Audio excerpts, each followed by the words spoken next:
Realmente le doy las gracias al Señor por estar acá. Pasamos un lindo tiempo en Lobos con Pepe y los hermanos allá, siendo ministrados y confortados y animados para la obra del Señor.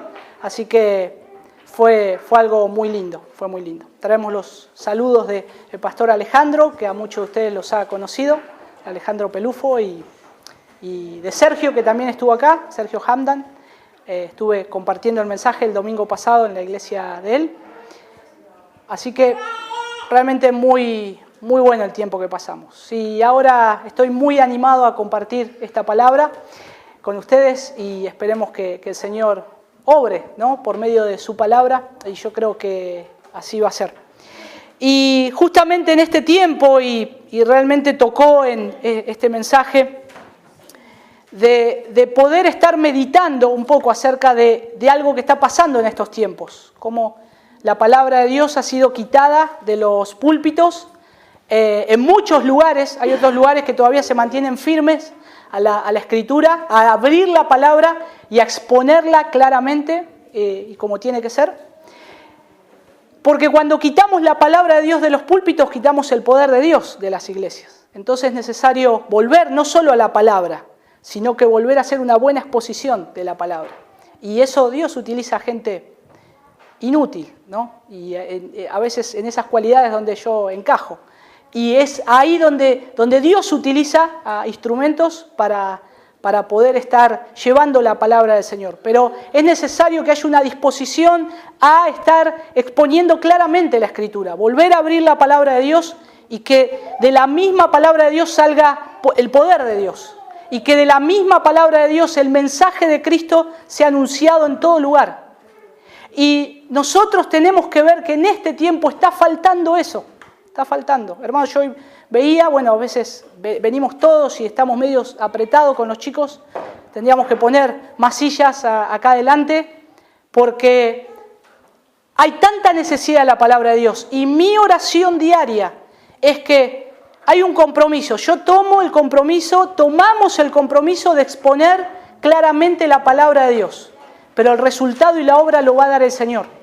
Entonces, cuando hay una necesidad de escuchar la palabra de Dios, el Señor va a tener que traer a aquellos que son llamados para su gracia, por su gracia.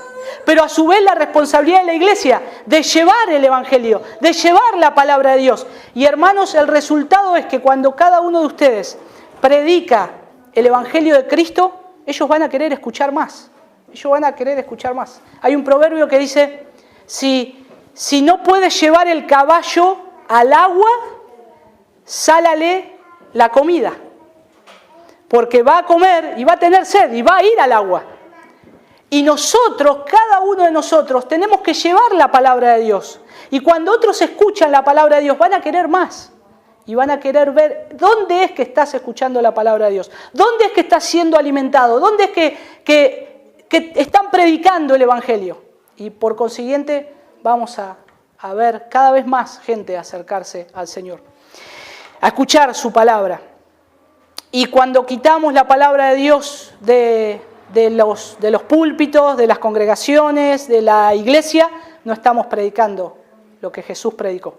No estamos hablando el mensaje central de Cristo. Cristo hizo muchos milagros, Cristo hizo muchas señales, pero Cristo predicó la palabra de Dios. Y el tema del mensaje de hoy, ahí en Mateo capítulo 4, versículo 12 al 17, el título del mensaje de hoy es la centralidad del Evangelio en la iglesia. La centralidad del Evangelio en la iglesia. Mateo capítulo 4, del 12 al 17, dice: Cuando Jesús oyó que Juan estaba preso, volvió a Galilea y dejando a Nazaret, vino y habitó en Capernaum, ciudad marítima en la región de Zabulón y de Neftalí, para que se cumpliese lo dicho por el profeta Isaías cuando dijo: tierra de Zabulón y tierra de Neftalí, camino del mar, al otro lado del Jordán, Galilea de los gentiles. El pueblo asentado en tinieblas vio gran luz, y los asentados en región de sombra de muerte, luz les resplandeció. Desde entonces comenzó Jesús a predicar y a decir: arrepentíos, porque el reino de los cielos se ha acercado. Y el contexto de Mateo, en este texto que empezamos a partir del versículo 12, sigue con toda una seguidillas de hechos que Jesús hizo hasta el capítulo 18, versículo 35. Pero como parte del tema que nos toca ver en esta serie de mensajes de Mateo, nos presenta al Rey en su entrada al ministerio público.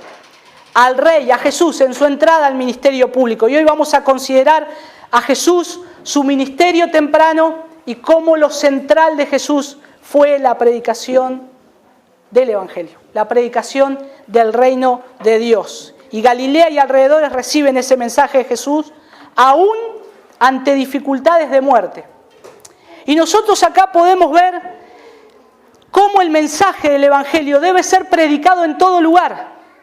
Cómo el mensaje del Evangelio tiene que ser predicado frente a todas circunstancias para traer luz a las personas. Y nuestro texto nos muestra o nos hace ver cuál era el mensaje central de Jesús. ¿Cuál es el mensaje que Jesús acá quiere resaltar para que sea predicado? ¿Son los milagros? ¿Son las señales? ¿Es que Él va a caminar sobre el agua? ¿Es que Él va a resucitar un muerto? ¿Eso es lo central, lo que Cristo vino a hacer? Vamos a descubrirlo acá en este texto. Y nuestro texto nos muestra cómo Jesús, aún en medio de oposición, recorre la región de Galilea predicando el Evangelio del Reino. Y este texto del 12 al 17 lo quiero dividir en 3 partes para que podamos situarlo bien. Cómo Jesús comienza su ministerio en oposición, en una oposición. Cómo Jesús se moviliza en una amplia región cumpliendo de esta forma la profecía que dice ahí de Isaías. Y cómo Jesús continúa con el mensaje que venía predicando Juan el Bautista. Y ya nos situamos acá en el contexto específico, siempre a lo largo del Evangelio de Mateo, vamos a ver a Jesús y sus discípulos en lugares físicos, concretos, casas, una casa de un hombre, y hay que prestar atención, lugares. ¿Por qué la Biblia tira nombres de provincias, ciudades, regiones? Casa de un hombre, el centurión, la casa de María y Marta. ¿Por qué pone esos lugares? Hay algo ahí que el Señor siempre se identificó, que estuvo en lugares específicos. No es que Jesús hizo muchas cosas en muchos lados, hizo cosas en lugares específicos, para que prestemos atención. Y concretos, lugares específicos y concretos. Y esto nos marca una pauta de los lugares o regiones que también recibieron el mensaje de la boca misma de Jesús, el Hijo de Dios. Todas esas regiones escucharon el Evangelio no solo de los discípulos, cuando después le siguen a Él, y después cuando comienza el cristianismo a crecer, sino de la misma boca del Hijo de Dios. ¡Qué privilegio! Escuchar el mensaje del reino de Dios, escuchar la centralidad del Evangelio de la misma boca de Jesús. Está algo tan precioso. Como también nos muestra las últimas noticias de la época. ¿Y cuáles son las últimas noticias de la época? Versículo 12. Cuando Jesús oyó que Juan estaba preso, volvió a Galilea. Y esa es una noticia mala, no es una buena noticia. Es una noticia que tal vez yo, si me entero que a Juan lo apresaron, o dice una de las versiones, en vez de preso dice que a Juan lo entregaron. Ya Juan, ya no, como decimos nosotros, no iba a contar el cuento Juan. Yo no elegiría comenzar a predicar cuando están esas malas noticias. Pero Jesús sí, Jesús sí. Justo dio providencialmente en la soberanía de Dios que ocurriera ese hecho, que a Juan lo metan preso. Y esa es la noticia que Jesús recibe. Jesús oye que Juan estaba preso. Y acá es donde Jesús comienza ese ministerio público en Galilea y alrededores. Dice versículo 13, y dejando a Nazaret vino y habitó en Cafarnaúm, ciudad marítima en la región de Zabulón y de Neftalí. Hermanos, esta región de Galilea es donde mayormente Jesús iba a pasar todo el tiempo, haciendo casi todo su ministerio, cumpliendo todo lo que tenía que cumplir. Pero acá vemos que también Jesús comienza a marcar el ritmo del ministerio. Él comienza a marcar un ritmo en su predicación y en lo que él tenía que recorrer y hacer. El evangelio que más marca lo que Jesús tiene que hacer es Marcos. Uno va al evangelio de Marcos, los 4 evangelios se complementan entre sí. Pero uno va al Evangelio de Marcos y comienza a leer Marcos y en el capítulo 3 ya nos tenemos que tirar a la cama a descansar, porque vemos a Jesús haciendo tantas cosas. Vemos a Jesús haciendo un montón de cosas que tenía que hacer, que ya estaban previstas hacer. Pero solamente había un mensaje. Solamente había un mensaje más allá de todo lo que Él iba a hacer. Y eso era lo que tenía que hacer, era la tarea de nuestro Señor, que nos dejó también predicar el Evangelio a toda criatura. Y Mateo capítulo 14, versículos 3 y 4, no lo vamos a leer, pero es el contexto para ver lo que le había pasado a Juan. Juan había condenado el pecado de Herodes el Grande por cometer incesto y violar la ley levítica, que un rey de Israel cometiera tan terrible pecado. Juan se paró delante del rey y le dijo que él estaba pecando, que él estaba cometiendo un acto de incesto. Él estaba con una mujer que no era su mujer. Y entonces eso era terrible, terrible ante los ojos de los hombres y a su vez terrible ante los ojos de Dios. Y Juan le dice que eso estaba muy mal lo que estaba haciendo. Por esta razón, Juan lo llevan y es apresado. Y es acá donde hay una disputa. Entre el versículo 12 de Mateo capítulo 4, versículo 12 y 13, hay un periodo de tiempo que Mateo no se encarga de ponerlo acá. Lo ponen los otros evangelios, por eso todo se complementa.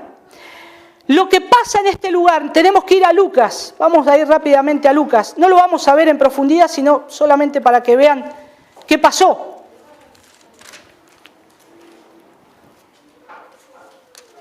Lucas capítulo 4.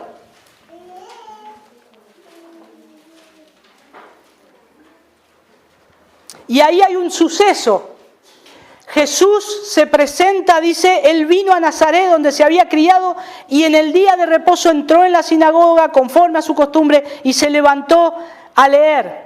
Bien, bueno, y ahí él empieza a leer y ahí lo empiezan a cuestionar de lo que él había dicho, porque él dice se ha cumplido esta escritura hoy, pero ahí estaban los religiosos, ahí estaban los fariseos y entonces fíjense que en el versículo 23 dice algo interesante. Él les dijo, sin duda me diréis este refrán, médico, cúrate a ti mismo, de tantas cosas que hemos oído que se han hecho en Cafarnaún. Hazlas también aquí en tu tierra. Bien, y entonces ahí él sigue hablando, pero lo que quiero mostrarles es que todos esos hombres, los religiosos, se llenaron de ira contra Jesús y querían matarle, pero Jesús sale de medio de ellos. Entonces, estas cosas ocurren porque ya la fama del Señor ya comenzaba a extenderse. Hay muchas cosas, muchos milagros, muchas señales que no están registradas en los evangelios. Porque dicen que si no, no alcanzarían los libros en este mundo para contar todo lo que Jesús hizo. Pero Jesús ya había comenzado a demostrar que Él era el Mesías, a demostrar que Él era el Cristo. Él ya había comenzado a hacerlo. Pero Mateo acá no lo resalta. Y es correcto que no lo resalta, porque lo que quiere resaltar él es el mensaje del Señor. Y es lo que nosotros hoy queremos resaltar. La centralidad del mensaje del Señor. Entonces, ¿importan los milagros? Importa. El primer milagro que Jesús hace, que está registrado, que pasa entre el versículo 12 y 13, es el de Juan capítulo 2, en la fiesta de Cana, el agua convertida al vino. Entonces, ese es el primer milagro que el Señor hace. Pero Mateo no lo dice acá, no lo resalta acá. Y está bien, porque lo que quiere resaltar es lo que Cristo vino a hacer. Lo que Cristo vino a hacer y lo que vino a predicar. Y aquí es donde comienza en la región de Galilea. Dice que deja Nazaret, vino y habitó en Cafarnaún, ciudad marítima, en la región de Zabulón y de Neftalí. Nazaret de Galilea no está muy lejos, pero hermanos, recordemos que en aquella época no había movilidad, no había Sapem, no había Villarino, que Médanos, no había nada de eso. Se tenían que mover a pie. Los que tal vez eran más adinerados se movían con otros medios de 4 patas, pero acá lo tenían que hacer en su mayoría el recorrido a pie. Entonces Él va a la región de Galilea y es acá donde comienza, donde mayor parte del tiempo pasa nuestro Señor Jesús. El 90% del tiempo del ministerio Jesús lo pasó en Galilea, en esa región. Siempre ahí haciendo mar de Galilea. Cuando se va a un retiro con los discípulos ahí cerquita también, todo pasa en ese ámbito, en ese contexto. Y ahí es donde reciben el mensaje del Señor. Y la mayoría de los discursos de Mateo, Lucas y Marcos están situados ahí en Galilea.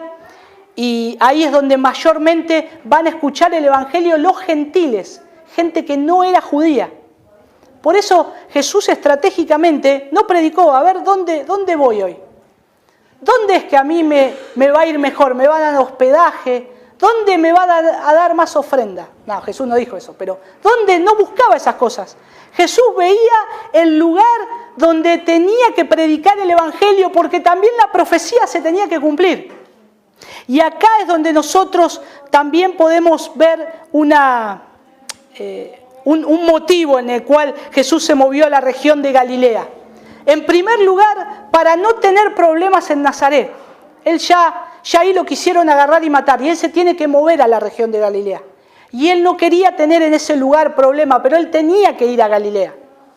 Pero acá es donde él todavía no quiere confrontarse con los líderes religiosos. Por eso Mateo dice que fue después que Juan el Bautista estaba preso, Jesús se movió a Galilea. Y ya la popularidad de Jesús iba en ascenso. Ya muchos conocían de él, ya muchos querían escuchar de él.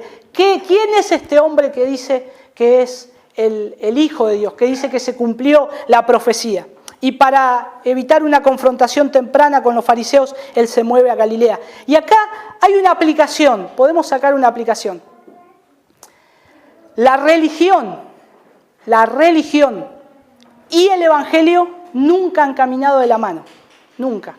Una persona religiosa, alguien que es religioso, nunca puede andar bien con el Evangelio del Señor.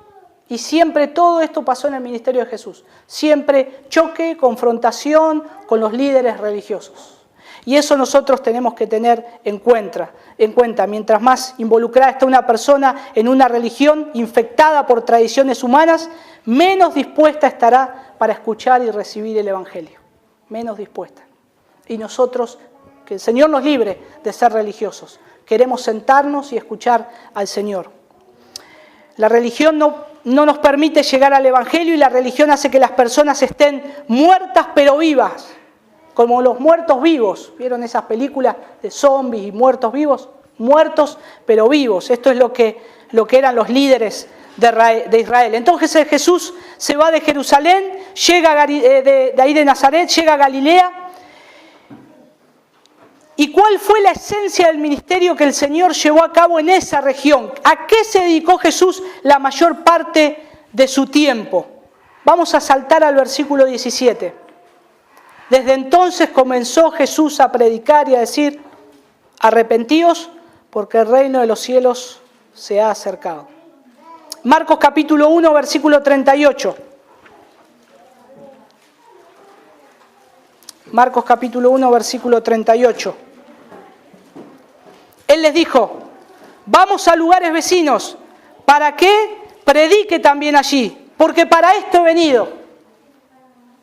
O sea, Jesús no le dijo: vamos que tengo que sanar a mucha gente allá, vamos que tengo que hacer otras cosas, tengo que caminar por el agua, tengo que alimentar a gente, tengo que resucitar un muerto.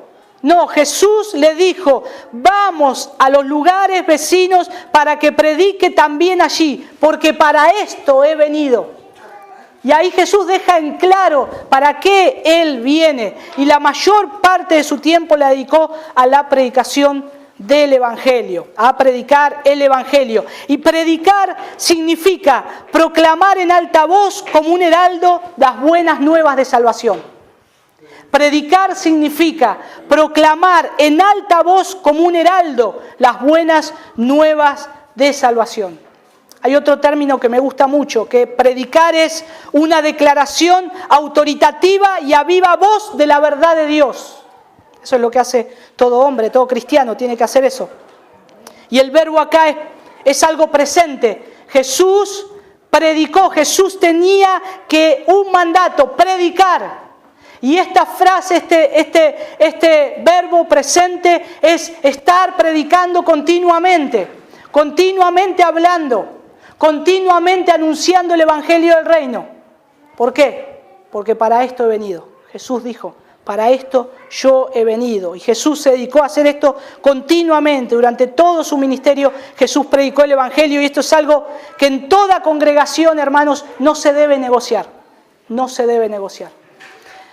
La centralidad de la predicación bíblica y en los cultos congregacionales tiene que ser una prioridad. Tiene que ser una prioridad.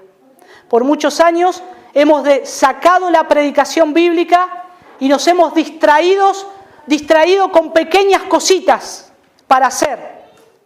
Y quitamos el poder de Dios. No nos dimos cuenta y quitamos el poder de Dios. Y empezamos a hacer cosas que agraden a la gente. Empezamos a hacer cosas que traigan más a la gente. Pero que las traigan con un propósito, que después necesitan más esas cosas. Y cuando utilizamos métodos carnales para atraer a la gente, ¿qué vamos a necesitar después? Adivinen. Más métodos carnales. Cuando comenzamos a mostrarle a la gente lo que no es el Evangelio, ¿qué vamos a necesitar para seguir manteniendo la audiencia y el público? No vamos a estar predicando la palabra de Dios. Y entonces ya deja de ser lo central. Ya perdimos el objetivo, perdimos la brújula y estamos navegando rumbo incierto. Hasta que en un momento chocamos contra algo y todo comienza a naufragar. La iglesia que prevalece en todos los tiempos es la que pone la centralidad del Evangelio. La centralidad del Evangelio en sus vidas, en la predicación diaria, en sus púlpitos, viviéndola cada día y predicándola como hizo Jesús. Porque si Jesús dijo que para esto he venido, nosotros tenemos que predicar el Evangelio también. Tenemos esa misión. Y es la predicación el medio por excelencia que Dios escogió para salvar a los pecadores y edificar a los creyentes. Un hombre escucha la predicación del Evangelio y se convierte. ¿Por medio de qué la escucha? Por medio de la predicación, por medio de hablar, de exponer lo que dice la palabra de Dios acerca del mensaje de Cristo. No por una obra de teatro, no por unas canciones, por un recital, por un poema. Entonces, ¿qué ha pasado? Empezamos a suplantar estas cosas. Y entonces, después decimos, vinieron a un musical, escucharon, pasaron muchos al frente emocionalmente y decimos, todos estos pasaron, son convertidos, y después los resultados son desastrosos. Pero que si vinieron y estuvieron en un recital, yo los vi, levantaron la mano, le hice hacer la oración de fe, estuvieron ahí, pero no era el Evangelio lo que le predicaste. El Evangelio, la palabra de Dios, tiene poder para transformar una persona. Es lo único. Y es lo único que Dios prometió bendecir, su palabra. Dios no va a bendecir otra cosa que no sea su palabra. Por eso procuremos mirar siempre la palabra de Dios. Y lo mismo para edificar a los creyentes, siempre un púlpito tiene que estar saturado con la palabra de Dios. Y esto es lo que entendieron los primeros cristianos en Hechos capítulo 6, versículo 1 al 7. Hechos capítulo 6, del 1 al 7 dice: en aquellos días, como creciera el número de los discípulos, hubo murmuración de los griegos contra los hebreos de que las viudas de aquellos eran desatendidas en la distribución diaria. Entonces los 12 convocaron a la multitud de los discípulos y dijeron: no es justo que nosotros dejemos la palabra de Dios para servir a las mesas. Buscad pues, hermanos, de entre vosotros a 7 varones de buen testimonio, llenos del Espíritu Santo y de sabiduría, a quienes encarguemos de este trabajo, y nosotros persistiremos en la oración y en el ministerio de la palabra. Dos cosas que Dios prometió bendecir: oración y ministerio de la palabra. Es muy clara la palabra de Dios y no nos podemos desviar. Y hermanos, hay algo que no podemos negociar. En 1 Corintios capítulo 1, versículo 21, Dios dice que agradó a Dios salvar a los creyentes por la locura de la predicación. Agradó a Dios. No vinieron ángeles a predicar, no lo hacemos con otros medios, métodos, lo hacemos por medio de la predicación clara y específica de la palabra de Dios. Por medio de conocer a Dios cada día más, por medio de conocer quién es Dios, por medio de conocer el mensaje de reconciliación desde el principio, que Dios quiso reconciliar al mundo cuando estábamos enemistados. Es por medio de la locura, dice Pablo, de la predicación, que agradó a Dios al salvar a los creyentes. Proclamar la palabra de Dios es y debe ser lo central en todos los cultos de reunión. Y hermanos, es lamentable que hoy muchos lugares se parezcan más a una fiesta de cumpleaños con desfiles y globos y guirnaldas y se quita la palabra de Dios. Se quita la palabra de Dios. Que nosotros podamos mantener siempre centrada la palabra de Dios. No sé cuándo Cristo venga. Nosotros tal vez ya nos vayamos, no estemos más. Pero los próximos que Dios levante y que prediquen en este lugar, siempre mantengan la centralidad de la palabra de Dios. Esto es algo que no podemos negociar. Que nuestros hijos aprendan a hablar de Cristo centrados en la palabra de Dios. Nuestros niños no van a predicar el Evangelio con 3 palabritas solas. Nuestros hijos van a predicar el Evangelio conociendo a Dios desde la creación, el plan redentor de Dios, hasta la consumación, Cristo en la cruz. Y ahora el mundo necesita reconciliarse con Dios. No negociando esto, no negociando. Hasta que seamos, perseguidos o muertos por causa del Evangelio. Pero que esto no nos acontezca, que esto pueda ser una embajada del reino de Dios, pueda ser una embajada del reino de Dios. Nuestra predicación, donde un embajador está proclamando con autoridad los decretos del Rey del Universo revelados en su palabra. Y nosotros no somos los que hacemos concesiones con la palabra de Dios, ni tampoco los que entretenemos a la gente. Somos embajadores, somos embajadores. No vamos a contar muchos chistes, somos embajadores de Dios, somos embajadores de Dios. Y eso es lo que la iglesia es, una embajada del reino de Dios. En 2 Corintios capítulo 5, versículo 20, dice, así que somos embajadores en nombre de Cristo. Somos embajadores en nombre de Cristo. Ahora, ¿por qué somos embajadores en nombre de Cristo? ¿Qué fue lo que Jesús hizo o predicó o dijo para que yo declare estas cosas que dice la palabra de Dios? Que soy un embajador del reino de Cristo. Bien. ¿Qué hacía Jesús en Galilea? Versículo 17, predicando. ¿A qué fue él? A predicar. A predicar. ¿Qué predicaba Jesús? Arrepentíos porque el reino de los cielos se ha acercado. Y hermanos, acá hay algo sorprendente también en este mensaje del Señor. Son los receptores de este mensaje. El lugar, vamos a volver ahí a Mateo, capítulo 4, nuevamente. No perdamos de vista el lugar, el escenario, Galilea, una región grande, una región donde mayormente era un camino comercial, donde los romanos habían hecho un asentamiento fuerte en ese lugar. Y el gobierno soberano de Dios en el corazón de los hombres de ese lugar tenía que ser establecido. Tenía que ser establecido. Y Jesús entendía eso. Por eso Jesús comienza a predicar. Jesús comienza a predicar en ese lugar. Y hermanos, esto nos demuestra la soberanía de Dios. Donde Él quiere pisar y establecer su predicación, su territorio y su gobierno, lo va a hacer. Lo va a hacer. Dios no le va a pedir permiso a ningún rey, a ningún gobierno. No le va a pedir permiso. Dios va a entrar con el Evangelio a ese lugar, aún sea la oposición que haya. Dios lo va a hacer. Lo hizo en medio de toda la historia. El comunismo quiso destruir el cristianismo. El cristianismo creció en medio del comunismo. La gran muralla fue construida, no dejaban pasar Biblias ni cristianos del otro lado.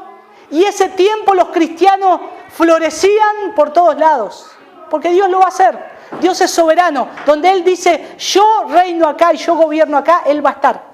Él va a estar. Y Jesús iba a estar ahí en Galilea, predicando el reino de Dios. Y es el gobierno ese soberano de Dios, en el corazón de los hombres, que se someten voluntariamente a Él. Y ahora aquí está la profecía. Versículo 14, dice, para que se cumpliese lo dicho por el profeta Isaías cuando dijo, tierra de Zabulón y tierra de Neftalí, camino del mar, al otro lado del Jordán, Galilea de los gentiles, el pueblo asentado en tiniebla vio gran luz, y a los asentados en región de sombra de muerte, luz les resplandeció. Y ahora acá está la profecía cumplida, que es de Isaías capítulo 9, del 1 al 2. Dice lo mismo, dice que es esa luz de Cristo les resplandeció a los hombres. Y este es el mensaje central en las profecías del Antiguo Testamento. Que es esa luz que iba a resplandecer. Dios enviando un Salvador para librarlos de la esclavitud del pecado. Un Salvador que iba a asumir nuestra cuenta, nuestro lugar. Y eso era lo que Cristo vino a hacer. Versículo 16. El pueblo asentado en tinieblas vio gran luz. Y acá hay hombres, hermanos. No es, Jesús vino, si yo digo Bahía Blanca son 350.000 habitantes. Jesús fue a Galilea, había mucha gente ahí. Ahora esa misma gente, ese pueblo asentado en tinieblas, vio gran luz. Se cumple la profecía de Isaías. Ya Jesús está pisando ese lugar. Ya Jesús comienza a proclamar el mensaje del Evangelio.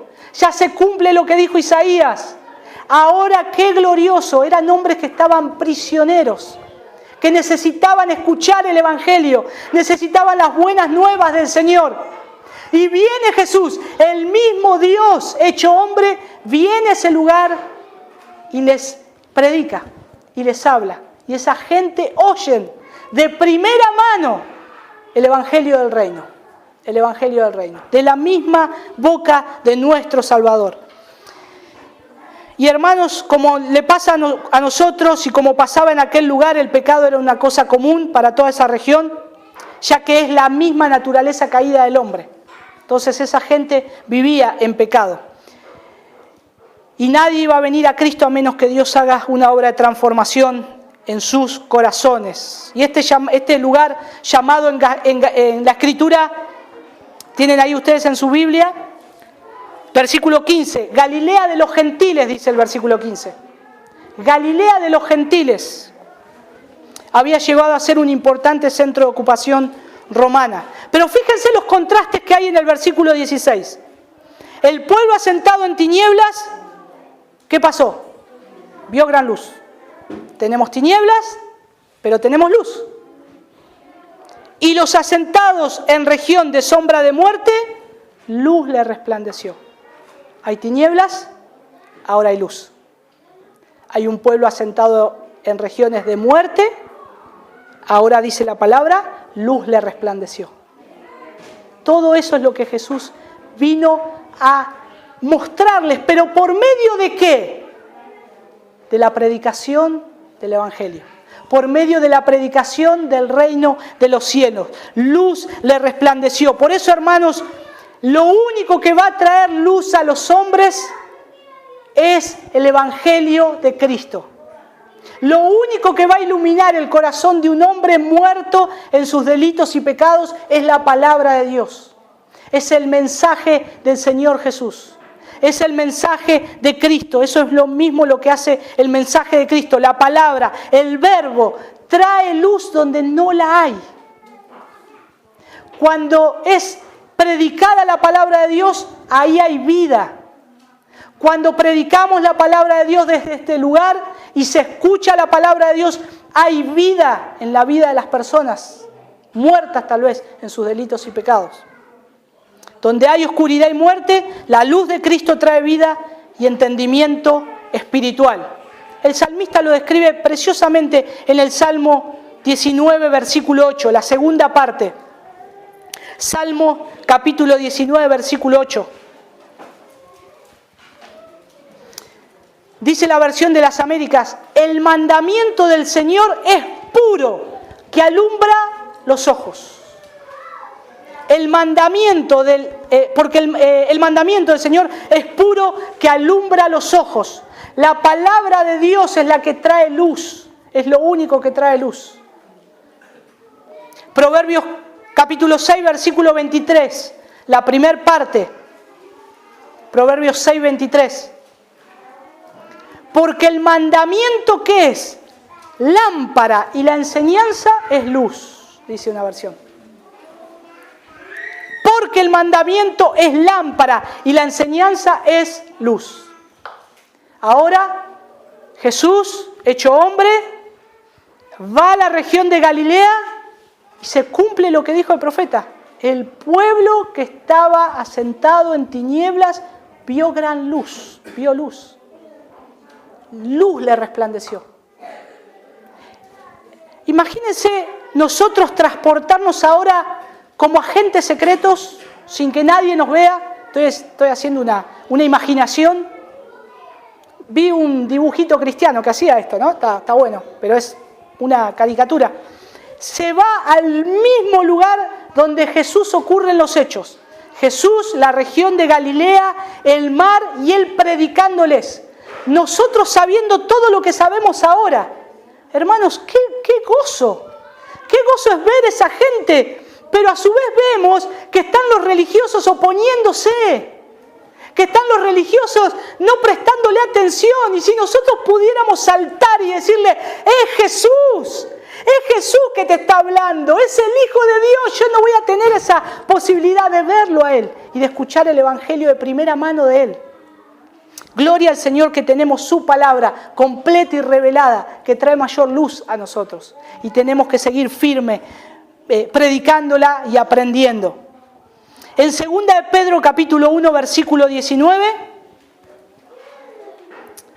dice: tenemos también la palabra profética más segura, a la cual haces bien en estar atentos como una antorcha que alumbra en lugar oscuro, hasta que el día esclarezca y el lucero de la mañana salga en vuestros corazones. Este pasaje resume todo lo que hace la palabra de Dios en la vida de un cristiano, desde que se convierte hasta todo el proceso de santificación que Dios va haciendo.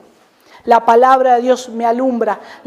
No me alumbra literalmente, hermanos. Si se corta la luz, no abran la Biblia. No va a dar luz. Alumbra mi espíritu, alumbra mi vida. Trae a mi conocimiento, trae un refresco y trae un crecimiento a mi vida. Por eso dice que es la palabra profética más segura, la cual hacéis bien en estar atentos, como una antorcha que alumbra el lugar oscuro. Es esa luz espiritual que es para salvación y tiene que ser nuestra oración. Como en Hechos capítulo 26, versículo 18, que dice: para que abra sus ojos, para que se conviertan de las tinieblas a la luz y de la potestad de Satanás a Dios, para que reciban por la fe que es en mí perdón de pecados y herencia entre los santificados. Lo mismo que predicó Jesús, lo mismo que habló Jesús. Para que reciban, les resplandezca la luz del Evangelio, para que reciban por la fe que es en mí perdón de pecados y herencia entre los santificados. En 2 de Corintios capítulo 4, versículo 4, dice que el Dios de este siglo cegó el entendimiento de los incrédulos para que no les resplandezca la luz del Evangelio de la gloria de Cristo, el cual es la imagen de Dios. Y esta es la condición del hombre sin Dios. No hay luz, está en tiniebla, están como los de Galilea, pueblo en tiniebla, lugar asentado en tiniebla. Son hombres con corazones que la luz del Evangelio no les había resplandecido todavía. Pero ahora les llega Cristo, llega la luz. Y ahora ese pueblo tiene la posibilidad de ver esa luz verdadera. Como dice Juan 1:9, el pueblo que andaba en la oscuridad vio gran luz y una luz ha brillado para los que vivían en sombra de muerte. Él es la luz. El Señor es la luz. El verbo, la palabra, es lo que va a alumbrar a cada una de las personas que no tienen a Cristo. Nada más. La palabra de Dios tiene que resplandecer en los corazones. ¿Pueden ver la centralidad de la palabra de Dios? ¿Pueden ver el mensaje de Cristo? Lo central, cómo toma fuerzas y anuncia lo mismo que también venía predicando Juan el Bautista. Juan el Bautista venía predicando lo mismo. En el versículo 17 de Mateo 4, en la versión NBI dice: desde entonces comenzó Jesús a predicar: arrepiéntanse porque el reino de los cielos está cerca. Juan el Bautista, que venía predicando, Mateo capítulo 3, arrepentíos porque el reino de los cielos se ha acercado. Lucas capítulo 24.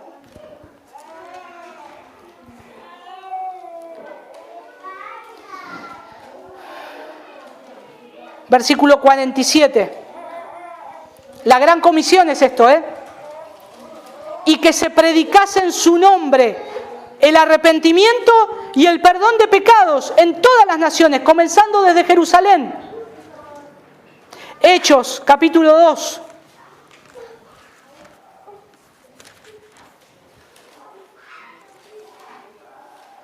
Pedro da el discurso, se compungen de corazón. Versículo 37, la gente le pregunta: ¿qué haremos? Versículo 38, Pedro le dijo: arrepentíos y bautícense cada uno de vosotros en el nombre del Señor. ¿Cuál es el mensaje? Arrepentimiento, porque hay perdón de pecado. Arrepiéntanse, consideren a Cristo, vean a Cristo. Él trae luz, mírenlo a Él. Mírenlo a Él, están en tinieblas, mírenlo a Él. El mensaje no cambió al día de hoy.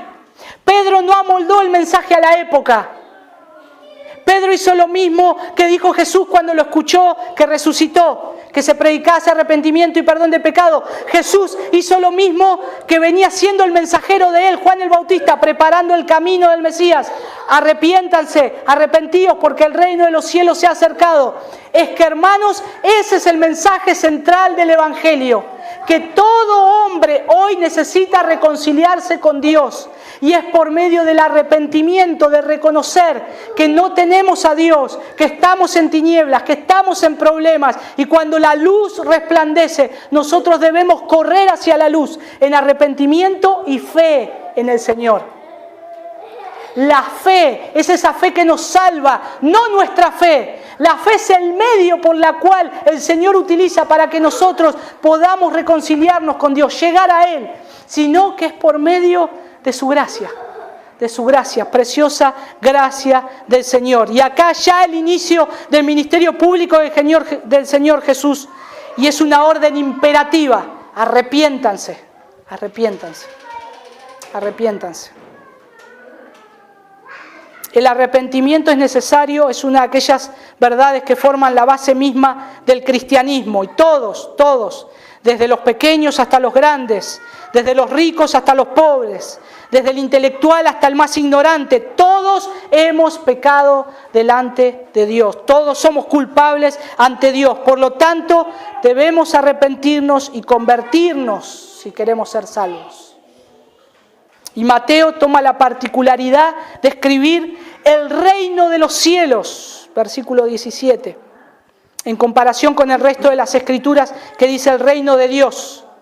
Recuerden que Mateo le escribe a un público judío, y Mateo no quería golpearlos en el medio, entre medio de los ojos a los judíos. Querían que vean al Mesías Rey. Entonces Mateo le podría haber dicho: el reino de Dios se ha acercado, pero los judíos les caería eso como una patada al hígado. Entonces toma la particularidad en sus escritos de decir: el reino de los cielos se ha acercado. No cambió el mensaje, es el mismo Dios, pero Él quiere que ellos puedan interpretar y saber que es Dios mismo. Les estaba hablando, los estaba visitando, les estaba llegando el Evangelio a los judíos y a los gentiles. Y dice: el reino de los cielos se ha acercado. Porque después en los otros evangelios vamos a encontrar que dice el reino de Dios. Y es lo mismo, es el reino de Dios. El reino de Dios se ha acercado. Y hermanos, en conclusión, para finalizar, el mensaje es el mismo hoy. El tiempo se ha cumplido, el reino de Dios se ha acercado. Arrepentíos, arrepentíos. Aquellos que hemos sido salvos por la gracia soberana de Dios, esforcémonos por predicar este mensaje en todo lugar como embajadores de Cristo. Los días más prósperos de la Iglesia han sido aquellos en que se ha tenido a la predicación bíblica en alta estima.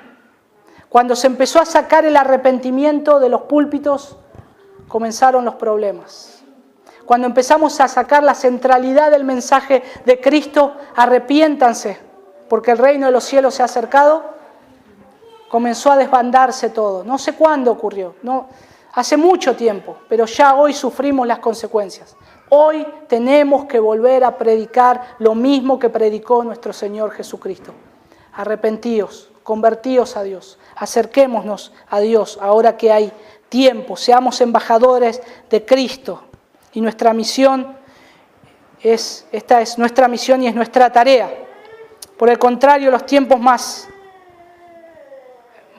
malos son los que van a venir tal vez, porque hay muchos que van a seguir predicando, quitando el arrepentimiento, y se va a predicar un evangelio que no es el evangelio de la palabra de Dios.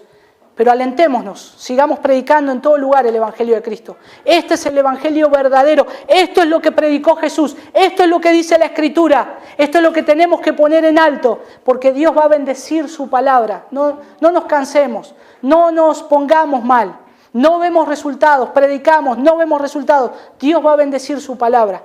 Nosotros sembremos la semilla en todo corazón, sembremos la semilla del Señor. Y si todavía algunos acá no han abrazado la cruz de Cristo y hoy escuchan el llamado de Dios, no rehúsen a venir a Cristo en arrepentimiento y fe. Nosotros acá en esta iglesia vamos a persistir siempre en continuar la misma predicación que nuestro Señor Jesucristo hizo. Nos vamos a esforzar en hacerlo siempre. La misma que realizaron los apóstoles, la misma que dice Pablo y afirmó en Éfeso, en Hechos capítulo 20, versículo 20 al 21. Pablo va a Éfeso y les tiene que hablar a los ancianos, porque él no había cambiado su evangelio. Y ahí en Hechos capítulo 20, versículo 21, si lo pueden seguir, hermanos, yo lo voy a leer en una versión que me confortó mucho el mensaje, lo pude entender. Dice: nunca me eché para atrás a la hora de decirles lo que necesitaban oír, ya fuera en público o en sus casas. Versículo 21. He tenido un solo mensaje para los judíos y los griegos por igual: la necesidad de arrepentirse del pecado, de volver a Dios y de tener fe en el Señor Jesucristo. Lo mismo que dijo Jesús. Pablo no negociaba el mensaje. Él no huyó de predicar otra cosa, sino esto mismo que hizo su Señor. Nosotros no hagamos lo mismo. No rebajemos el evangelio, no lo diluamos, no lo diluyamos para que sea un poquito más llevadero y que no golpee tanto. Prediquemos en el amor del Señor, en la misma condición que Dios me amó a mí, tuvo compasión. Esa misma compasión a esa gente. Arrepiéntanse, porque el reino de los cielos se ha acercado. Vamos a orar. Señor, te damos gracias. Gracias por enviarnos a tu Hijo Jesucristo, y al ser ejemplo en todo, Señor, en todos los detalles ha estado. Aún en cómo tenemos que predicar, aún en los lugares que tú te moviste entre gente que estaba viviendo en tinieblas, como nosotros hoy aquí en esta ciudad. Hay mucha gente que está en tinieblas, pero Señor, este pueblo, esta ciudad necesita la luz del Evangelio. Señor, te pedimos que tengamos la fuerza para predicar tu Evangelio en todo lugar. Te ruego por mis hermanos que están en esta ciudad y por aquellos que le das la posibilidad de estar en otra ciudad, en otro lugar, que puedan predicar también tu Evangelio, que esa luz resplandezca en los corazones de aquellos que moran en tinieblas. Señor, sabemos que este es el mensaje central del Evangelio. Este es tu mensaje, Señor Jesús. Ayúdanos a predicarlo y a vivirlo y a vivir con la esperanza, Señor. Todavía hay lugar para que muchos puedan correr a ti. Todavía, Señor, hay lugar para que todo aquel que se arrepienta pueda llegar a ti. Señor, por tu gran misericordia. Padre, tú no te deleitas en la muerte del impío, dice tu palabra, Señor, en Éxodo, sino que tú te deleitas en hacer misericordia. Te deleitas, Señor, en amar. Por eso te rogamos, Padre, que todavía aquellos que, Señor, no se han acercado a ti, si tu luz comienza a resplandecer, que corran a ti, Señor, que te abracen a ti y que sean salvos. Gracias te damos, Señor. Ayúdanos a crecer en este mensaje. Ayúdanos a crecer cada día más en el Evangelio en el cual hemos sido llamados. Gracias, Señor. Oramos esto en el nombre de Jesús. Amén.